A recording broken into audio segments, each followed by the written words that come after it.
తిరుమల లడ్డు ప్రసాదం తయారీలో వాడిన నెయ్యి కల్తీ వ్యవహారంపై ఆంధ్రప్రదేశ్ ప్రభుత్వం నియమించిన ఏకసభ్య కమిషన్ తన దర్యాప్తును ముగించింది. ఈ నెల 30న రాష్ట్ర ప్రభుత్వానికి మాజీ ప్రభుత్వ ప్రధాన కార్యదర్శి దినేష్ కుమార్ కమిటీ తన తుది నివేదికను సమర్పించనుంది.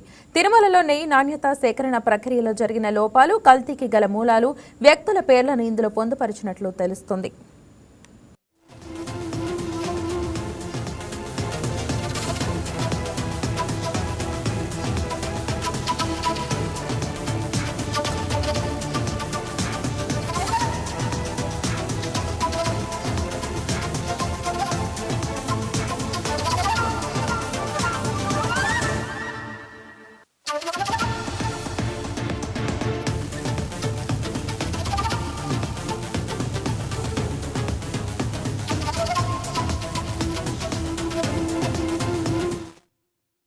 గత ప్రభుత్వ హయాంలో లడ్డూ తయారీకి వాడిన నెయ్యిలో జంతువుల కొవ్వు కలిసిందనే ఆరోపణలపై సుప్రీంకోర్టు ఆదేశాల మేరకు సీబీఐ పర్యవేక్షణలోని ప్రత్యేక దర్యాప్తు బృందం విచారణ చేసింది.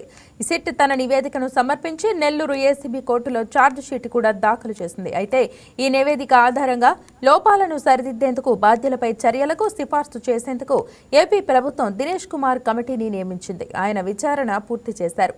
ఈ కమిషన్ రిపోర్టుపై వైసీపీ సుప్రీంకోర్టుకు కూడా వెళ్లింది. రాష్ట్ర ప్రభుత్వం సమాంతర మరో కమిటీని వేయడం చట్టవిరుద్ధమని, ఇది రాజకీయ ప్రేరేపితమనే విమర్శలు చేసింది. అయితే సుప్రీంకోర్టు కూడా ఈ వాదనను తిరస్కరించింది.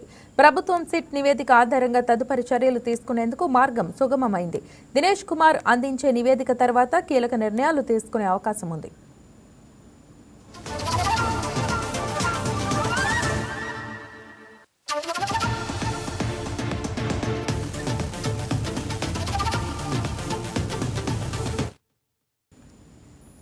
ఇదే అంశానికి సంబంధించి మరింత సమాచారం పన్నీర్ సెల్వం తిరుపతి నుంచి అందిస్తారు. రైట్ సెల్వం, ఈ అంశానికి సంబంధించి అప్డేట్స్ ఏంటి తెలియజేయండి. గుడ్ ఆఫ్టర్నూన్ మైదే. ఏదైతే చూసుకుంటే కూటమి ప్రభుత్వం ఏర్పడ్డాక కూడా తిరుమలలో కల్తీ జరిగిందని చెప్పి కూడా తిరుమల లడ్డు ఎంతో పరమ పవిత్రంగా భావించేటువంటి లడ్డూకు సంబంధించి కూడా కల్తీ జరిగిందని చెప్పి ఇటు కూటమి ప్రభుత్వం ఆరోపించిన నేపథ్యంలో దీనికి సంబంధించి కూడా ఒక సిట్ అధికారులు కూడా దీంట్లోకి రంగంలో దిగారు. దీనికి సంబంధించి కూడా వాళ్ళు కూడా సుమారు సంబంధించి అంటే కోర్టు కూడా నివేదికలు ఇచ్చినటువంటి పరిస్థితి. ఏదైతే కల్తీ లడ్డూలో కూడా కల్తీ జరిగిందని చెప్పి కూడా ఇటు సిట్ ఇచ్చింది. ఈ నేపథ్యంలో కూడా రాష్ట్ర ప్రభుత్వం దీనికి సంబంధించి కూడా ఒక ఏకసభ్య కమిటీని కూడా ఏర్పాటు చేసింది. అంటే రిటైర్డ్ ఐఏఎస్ దినేష్ కుమార్ నేతృత్వంలో కూడా ఈ త్రిసభ్య కమిటీ కూడా ఇటు రూపొందించింది. ఈ నేపథ్యంలో సంబంధించి చూసుకుంటే ఇది మొత్తం కూడా 40 రోజుల్లో కూడా ఈ నివేదికను ఇటు రాష్ట్ర ప్రభుత్వానికి అందించాలని చెప్పి కూడా ఆయన నియమించినటువంటి పరిస్థితి. ఈ నేపథ్యంలో పోయిన గత నెలలో సంబంధించి కూడా ఆయన తిరుపతికి చేరుకొని ఇక్కడే ఆయన ఒక గదిని కూడా తీసుకొని, అంటే టీటీడీకి సంబంధించినటువంటి గది తీసుకొని ప్రతి ఒక్కరిని కూడా ఆయన దగ్గరికి పిలిపించుకొని పూర్తి నివేదిక కూడా రెడీ చేసినటువంటి పరిస్థితి. ఈ సంబంధించి కూడా చేసుకుంటే ఈ నెల 30న కూడా ఈ నివేదికను ఇటు రాష్ట్ర ప్రభుత్వానికి అందజేయనున్నట్టు కూడా మనకి ప్రధానంగా తెలుస్తుంది. అయితే మాత్రం సంబంధించి కూడా ఈ కల్తీ వ్యవహారం సంబంధించి కూడా ఈ కమిటీకి సంబంధించి కూడా పూర్తిగా ఇది వాస్తవమే అని చెప్పి కూడా తేల్చి ఇటు రాష్ట్ర ప్రభుత్వానికి కూడా ఈ నివేదిక అందించేటట్టు చర్యలు కూడా తీసుకొని ఉంది. రైట్, ఈ అంశానికి సంబంధించి మరి వైసీపీ వాదన ఎలా ఉంది?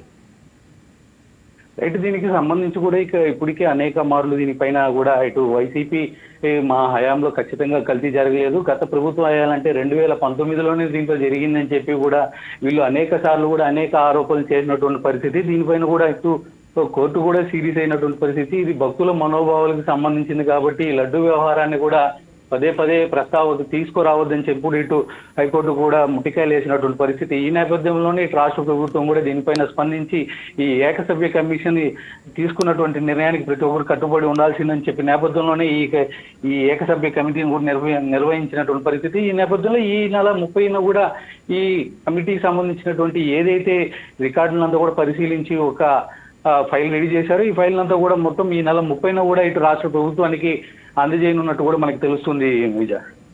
Right Selvam, thank you. Further updates ఉంటే తెలియజేయండి.